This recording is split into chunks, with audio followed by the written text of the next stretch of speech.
Hello friends, welcome back. आज हम देख रहे हैं कुछ और मोस्ट इम्पॉर्टेंट क्वेश्चन जो M3R5 के लिए है, पाइथन के लिए, प्रैक्टिकल के लिए। पहला क्वेश्चन है, write Python program to calculate electricity bill. और उसमें कुछ कंडीशंस दिए गए हैं कि अगर यूनिट ज़्यादा हो 500 से तब 9.25 पर यूनिट का पेमेंट लगेगा और सर चार्ज 80 रुपये भी रहेगा। इसके अलावा अगर यूनिट ज़्यादा हो 300 से तो 7.25 पर यूनिट चार्ज किया जाएगा और सर चार्ज 70 रुपये का होगा। और इस तरह से अगर यूनिट ज़्यादा हो 200 से तब 5.25 पर यूनिट का चार्ज लगेगा और सर चार्ज 50 रुपये, और इस तरह आगे भी कंडीशंस हो सकती हैं।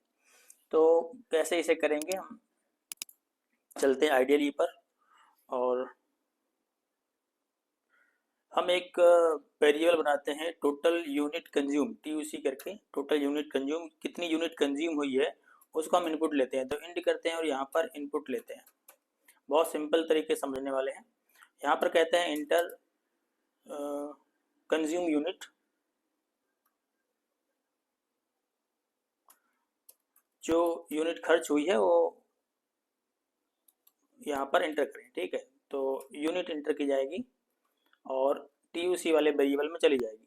अब हमें क्या करना है, अगर चेक करना है अगर ये जो TUC की वैल्यू यानी टोटल कंज्यूम यूनिट जो है ज़्यादा हो 500 से, क्वेश्चन के अकॉर्डिंग, तो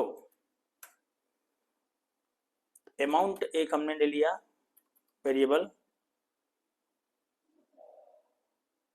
अमाउंट में आना चाहिए जो कंज्यूम यूनिट है उसका गुणा करके जो रेट बताया गया है, रेट बताया गया है 9.25 और सर चार्ज 80 रुपये, तो 9.25 का मल्टीप्लाई कर दिया। ठीक है, अब सर चार्ज में आना चाहिए वैल्यू, सर चार्ज में आना चाहिए 80 रुपये, क्योंकि अगर इतना यूनिट रहेगा इससे ज़्यादा तो सर चार्ज 80 रुपये का क्वेश्चन के अकॉर्डिंग दिया गया है। अगर ऐसा नहीं है, 500 से ज़्यादा यूनिट नहीं है, तो फिर से कंडीशन चेक करनी होगी। इसके लिए हमें लगाना होगा इलिफ, और TUC की वैल्यू अगर ज़्यादा होती है, अगली कंडीशन है 300 से क्वेश्चन के अकॉर्डिंग, तो अमाउंट और सर चार्ज अलग होगा। अलग क्या होगा, वो अमाउंट फिर हो जाएगा TUC का 7.25 क्वेश्चन के अकॉर्डिंग, और सर चार्ज होना चाहिए 70 रुपये, तो ये हमने कर दिया 70 रुपये। अगर ऐसा ना हो तो फिर से कंडीशन चेक करनी होगी, तो वापस इलिफ लगाते हैं। अगर TUC की वैल्यू यानी टोटल यूनिट कंज्यूम जो है अगर ज़्यादा हो, अगली कंडीशन 200 से, तो सरचार्ज और अमाउंट जो होगा वो चेंज होगा। तो इस बार जो अमाउंट है वो होगा 7.25 और सरचार्ज होगा 200 से ज़्यादा वाले में है अमाउंट 5.25 और सरचार्ज होगा 50 रुपये का। इसी तरह अगली कंडीशन चेक करेंगे, इलिफ अगर TUC की वैल्यू यानी टोटल कंज्यूम यूनिट अगर जो ज़्यादा हो 100 से, तो अमाउंट हो जाएगा आपका 3.25 अकॉर्डिंग और सर्च आ जाएगा 30 रुपये। अगर ऐसा ना हो तो इल्स में हम लगाते हैं, इल्स अमाउंट में आ जाए, यानी अमाउंट फिर होगा 2.25, 100 से भी कम अगर यूनिट चलता है तो 2.25 रुपये के हिसाब से अमाउंट रहेगा और सर चार्ज होगा वो सिर्फ 20 रुपये होगा। तो ये क्वेश्चन के अकॉर्डिंग हमने यहाँ पर कंप्लीट कर दिया। अब इसके बाद टोटल बिल निकालेंगे, तो एक वेरिएबल और बना देते हैं टोटल नाम का। इसमें अमाउंट के साथ जो हमारा अमाउंट आ रहा है उसमें ऐड किया जाएगा सरचार्ज।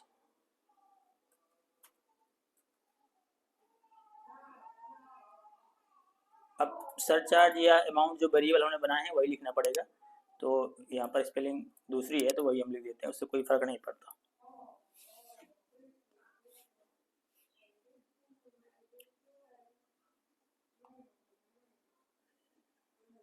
सही करना है सही भी कर सकते हैं, लेकिन सभी में सही करना पड़ेगा। तो वेरिएबल का नाम है, कुछ भी रख दो, कोई फर्क नहीं पड़ता है, इसमें कोई गलती एरर नहीं आने वाला। ठीक, तो जो सरचार्ज हमने बनाया है वही हम वेरिएबल यहाँ पर ऐड कर देते हैं। इसके बाद प्रिंट करते हैं, एक मैसेज दे देते हैं इलेक्ट्रिसिटी बिल इन्वर्टेड कामा बंद कामा के बाद जो हमारा टोटल में आ रहा है वो ये होगा इलेक्ट्रिसिटी बिल। तो टोटल की वैल्यू हम प्रिंट कर दे रहे हैं। ब्रैकेट बंद करते हैं, एक बार सेव करके और रन करते हैं, चेक करते हैं सब सही है कि नहीं। ठीक है, इंटर कंज्यूम यूनिट हम कह रहे हैं कि 300 यूनिट कंज्यूम हुआ है, तो इंटर करते हैं। TUC कहीं गलत हो गया है, TCU लिख गया है, कहाँ पर है, नेम डिफाइन लाइन नंबर 9। तो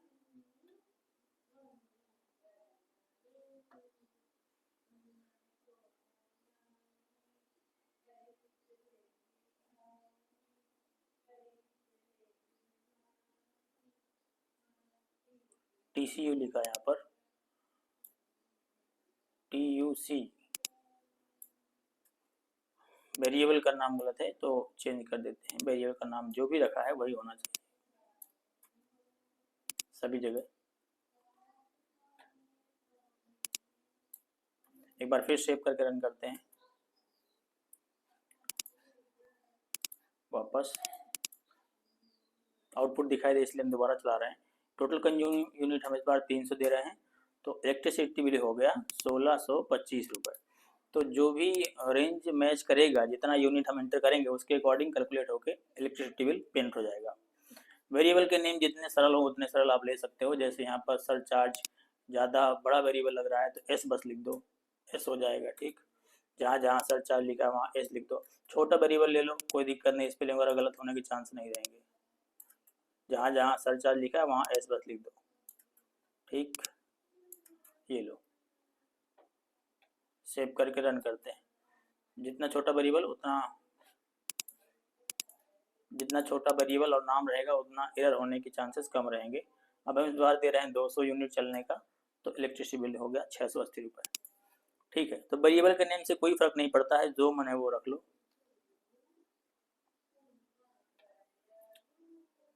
अब अगला क्वेश्चन देखते हैं। Python program to input 4 number and print the ascending order. 4 number input लेने हैं और असेंडिंग ऑर्डर में उन सभी नंबर्स को प्रिंट करना है। तो शुरुआत करते हैं प्रोग्राम की। हम पिछला प्रोग्राम हटा देते हैं, यानी इरेज कर दिया हमने पूरा प्रोग्राम, और अगला प्रोग्राम शुरू करते हैं।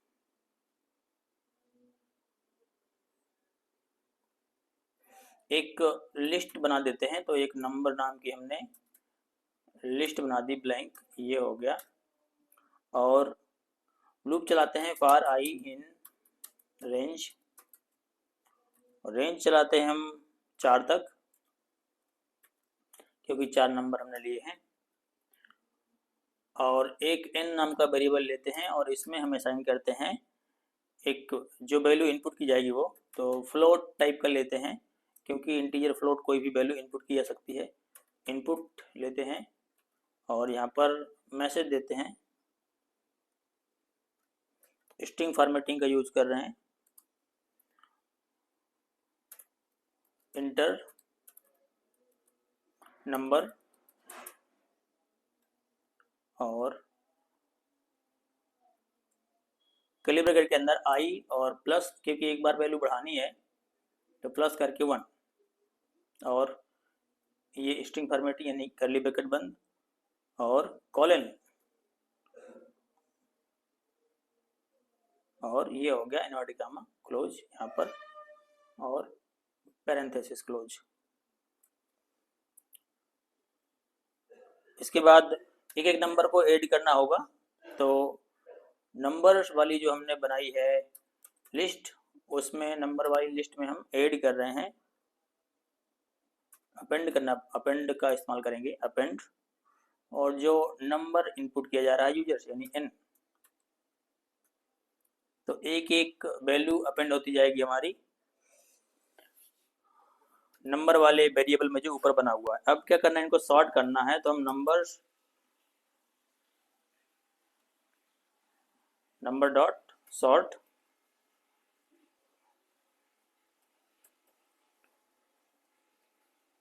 इससे क्या होगा, नंबर सॉर्ट हो जाएंगे अपने क्रम में। अब प्रिंट करने के लिए हम क्या करते हैं, फिर से एक लूप चलाना पड़ेगा, तो हम मैसेज देते हैं प्रिंट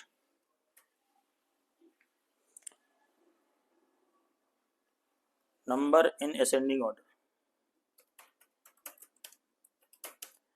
अच्छा, ये लाइन ना लिखें तो भी कोई दिक्कत नहीं है, ये तो हम मैसेज के लिए लिख दे रहे हैं, असेंडिंग ऑर्डर।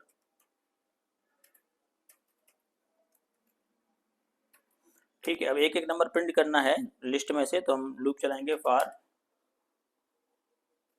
n इन नंबर, जितने उसमें नंबर आए हैं उतनी बार, और प्रिंट कर देते हैं इनकी वैल्यू। ठीक, एक बार सेव करते हैं और चेक करते हैं। सिंपल सा प्रोग्राम है, इंटर नंबर, तो हमें नंबर इंटर करते हैं 4 5 6 8 और इंटर करते हैं, देखो असेंडिंग ऑर्डर ऑटोमेटिक बन गया 4 5 6 8। तो ये तो असेंडिंग ऑर्डर में ही इनपुट हो गया। हम दोबारा इनपुट करते हैं, आगे पीछे इनपुट करते हैं, नंबर इनपुट करते हैं, पहले 9 फिर 4 फिर 8 फिर 1। हमने जानबूझ के आगे पीछे एंटर किया है। चेक करते हैं, देखो 1 4 8 9, तो बिल्कुल सही आउटपुट आ रहा है। नंबर किसी भी क्रम में इनपुट किए जाएंगे 4 और उनको असेंडिंग ऑर्डर में प्रिंट किया जाएगा। तो ये बिल्कुल छोटा सा प्रोग्राम है। अगला क्वेश्चन देखते हैं।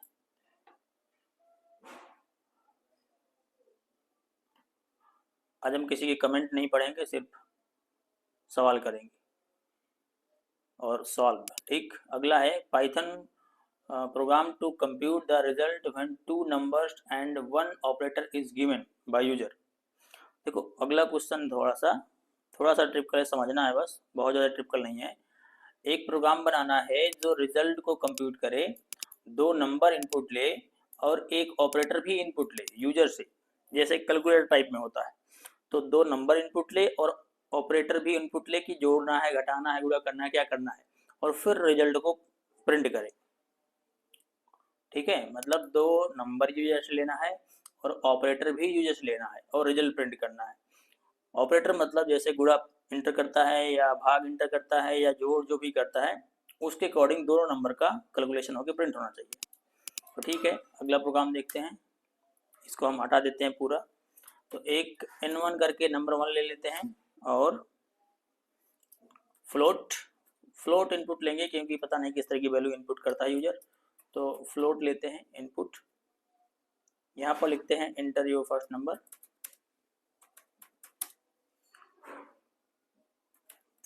नंबर, ठीक है। एक नंबर के बाद बीच में ऑपरेटर लगाया जाता है, तो अब हम ऑपरेटर इनपुट ले लेते हैं। तो ओपी यहाँ पे लिख देते हैं वेरिएबल का नाम, और चूंकि ऑपरेटर हमारा स्ट्रिंग टाइप का होता है, तो हम इसे किसी में कन्वर्ट नहीं करेंगे, सीधे इनपुट लेंगे और यहाँ पर लिखते हैं इंटर एन ऑपरेटर। ऑपरेटर के नाम भी यहाँ पर दे सकते हो कि या तो प्लस हो या तो माइनस हो या तो गुणा हो या तो भाग हो, जो भी देना है इस तरह से मैसेज में यहाँ पर टाइप कर देते हैं। ठीक, ये हमने कर दिया ताकि यूजर को आसानी हो कि यही इंटर करना है बस। ठीक है, और इसके बाद अब दूसरा नंबर होना चाहिए, तो n2 ले लेते हैं और इसमें भी इनपुट कर देते हैं। तो ये लाइन हम दोबारा लिखनी है, तो हम कॉपी पेस्ट कर देते हैं। यहाँ पर लिखते हैं इंटर योर सेकेंड नंबर। ठीक है, अब 2 नंबर इनपुट हो गए और हमने ऑपरेटर भी इनपुट ले लिया। अब बस चेक करना है कि यूजर ने ऑपरेटर क्या इनपुट किया होगा और उसी के हिसाब से हमें ऑपरेशन कर देना है। तो हम यहाँ पर चेक करते हैं, इफ ऑपरेटर अगर बराबर हो हमारा प्लस के, अगर ऐसा चेक करते हैं अगर प्लस के बराबर हो तो क्या होना चाहिए, दोनों का योग होना चाहिए। तो हम रिजल्ट नाम का एक वेरिएबल लेते हैं और इसमें असाइन कर देते हैं नंबर 1 प्लस नंबर 2, तो दोनों का एड होकर रिजल्ट में पहुंच जाएगा। अगर प्लस ना हो तो हम दोबारा चेक करेंगे, तो फिर से हम चेक करते हैं इलिफ। कंडीशंस को चेक करने के लिए बार बार इलिफ का उपयोग करते हैं। अगर ऑपरेटर में आया हो माइनस, तो रिजल्ट में आना चाहिए दोनों का घटाव, तो इसी को हम कॉपी कर देते हैं। रिजल्ट में आना चाहिए n1 माइनस n2। ये दूसरा ऑपरेटर के लिए हो गया। इसी तरह से अगले ऑपरेटर के लिए इलिफ अगर ऑपरेटर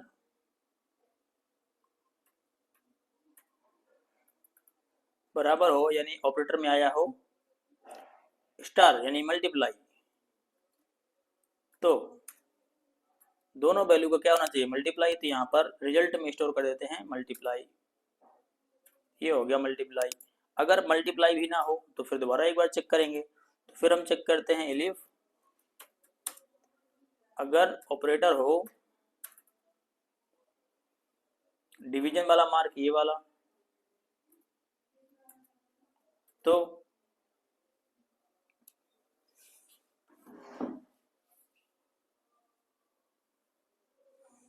रिजल्ट में आना चाहिए इसकी वैल्यू यानी डिवीजन की वैल्यू। अगर ऐसा भी ना हो, इसके अलावा कोई ऑपरेटर इनपुट कर देता है यूजर, तो हम इल्स का उपयोग करेंगे और यहाँ पर एक मैसेज दे देते हैं कि रिजल्ट में आ जाना चाहिए वो मैसेज। तो मैसेज हम लिख देते हैं एरर करके, और इसमें ये भी लिख देते हैं कि ऑपरेटर जो इंटर किया गया है वो वैलिड नहीं है ना, तो यहाँ पर ऐसे लिखते हैं इनवैलिड ऑपरेटर। तो बिल्कुल सिंपल सा कंडीशन बेस्ड प्रोग्राम है।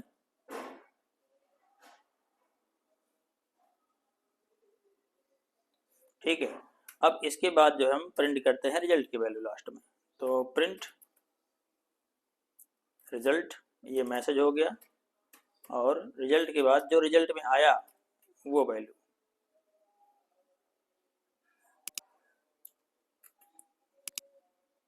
ये जो रिजल्ट में जो भी आएगा, जो कंडीशन सही होगी वही आएगा रिजल्ट में। तो ये हो गया हमारा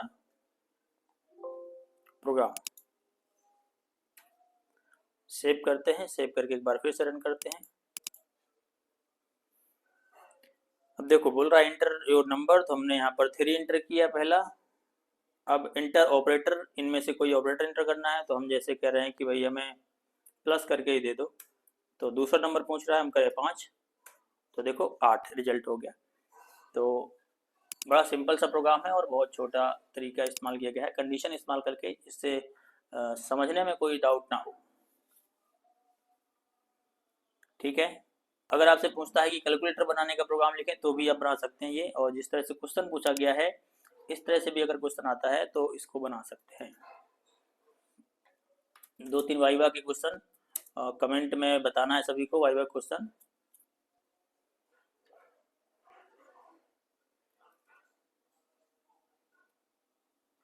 different in list and tuple, tuple और लिस्ट में डिफरेंट बताना है। और एक और question, different in set and dictionary. ठीक है, सेट और डिक्शनरी में क्या डिफरेंट होता है ये बताना है। हालांकि दोनों में कर्ली ब्रैकेट का इस्तेमाल होता है, इसलिए दोनों सेम नहीं होते हैं, डिफरेंट बताना है कि दोनों में क्या डिफरेंट है। अगला क्वेश्चन, व्हाट इज नमपाई, नमपाई क्या है ये बताना है। एक और question, what is file handling. अभी 2 के क्वेश्चन और हमें कराने हैं, एक नमपाई से और फाइल हैंडलिंग से, इससे भी क्वेश्चन कई बार आते हैं।